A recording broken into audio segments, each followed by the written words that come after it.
خانواده عبدالرحیموف‌ها یک ماه باز ماتم دارند. شب 26 به 27 ایون ظریف عبدالرحیموف 38 ساله سردار خانواده در نزد فرزندانش از جانب 2 نفر شخص نقاب‌پوش به قتل رسانیده شده است. گلصنم عبدالرحیموف و همسر ظریف میگوید آن شب در بیمارستان قرار داشت. به گفته او شوهرش را در نزد درآمدگاه خانه‌اش با کارد زخمی کرده کشتند. آمدیم پول سورگم بله.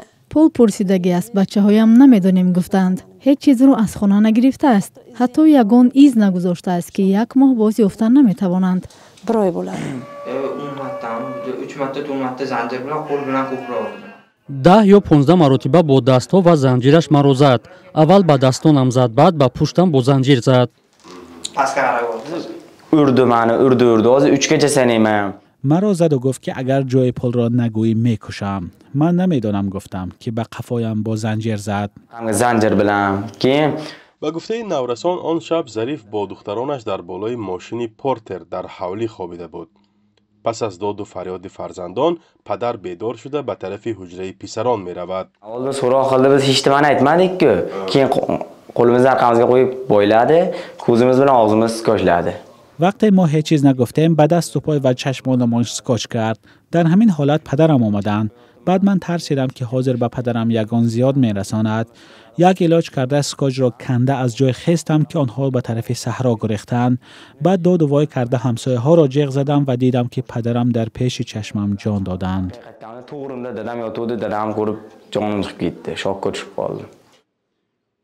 مقامات انتظامی بعد رخداد حادثه پرونده جنایتی باز کردند و تحقیق ادامه دارد. اما بنابر داشتن مهر مخفی مسئولان جزئیات پرونده را آشکار نمی کنند. اولینبک یولداشزاده رئیس ناحیه جبار رسولوف گفت که تا حال گمانبران دستگیر نشده‌اند. وابسته به حادثه مذکور از جانب کارمندان مقامات حفظ حقوق کاربری رفت ایستاده است. کارمندان سابقه دار متخصصان صاحب تجربه از وزارت کارهای داخله، از ریاستی کارهای داخله، از پروکراتوری گنرالی هم ولایتی آمده این حال کاربری کرده ایستادند. من باوری دارم که روزهای نزدیک این جنایت آشکار کرده میشه. هالدانها و چندین ساکنان دهه سرچشمه جماعت گلخانه گفتند مقامات تفتیشاتی بسیاری از ساکنان را به بازپرسی دعوت کرده و برخیشان را بازداشت کردند. در روزهای اولی بعد رخداد حادثه یکی از پیوندان ظریف عبدالرحیموف یعقوب ابراهیموف 50 ساله را هم مسئولان مقامات به ملیسه‌خانه و دادستانی برده عاید این مسئله پرسان شدند.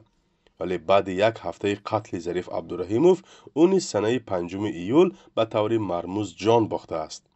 پیوندانش گفتند که خودکشی کرد و رئیس ناحیه میگوید تفتیشات مرگ او نیز ادامه دارد. منم شونکه اویلیمن که آبار ریابتم قین یابتم من کوزم بلند کورگانم یا با اونجا برده عذاب و فشار میدادند یا نه من به چشمم ندیدم. لیکن هر بار که به پروکراتور و ملیسه‌خانه دعوت کنند اکویم میترسیدند. من به این چیز حیران شده ماندم. این حادثه در خانه امکم شده است. مشت قطم قالم مش اویم من اوی مرقص امکم آقلارگه شو حادثه بگم. مرگ 2 مرد دهه در 1 ماه ساکنان آن را نگران کرده است. پیوندان آنها میگویند که خواهان هرچی زودتر انجام یافتن تفتیشات هستند. من میخواهم که تیزتر حالت گشوده شود. آدمی که همین کار را کرده است یافته شود. همه جا تینجی است و مردم پی کار خودش است. فقط میخواهیم جنایت تیزتر آشکار شود. کشتارهای مرموز شهر کانیبادام در 2 سال اخیر در منطقه سوخت مردم را به تشویش آورده بود. مقامات آخر سال گذشته چندین نفر را در کشتار بیش از 20 ساکن آن شهر بازداشت و سپس به سالهای طولانی محکوم به زندان کردند. فعلا 2 شهروند قرقیزستان را در پیگرد رسمی قرار دادند. ولی این حالتهای نو و یافت نشدن عاملان آن در دیگر منطقه شمالی تاجیکستان تشویش‌های مردم را دوچند کرده است. فرزا محمدی، رادیو آزادی، ناحیه جبار رسولوف.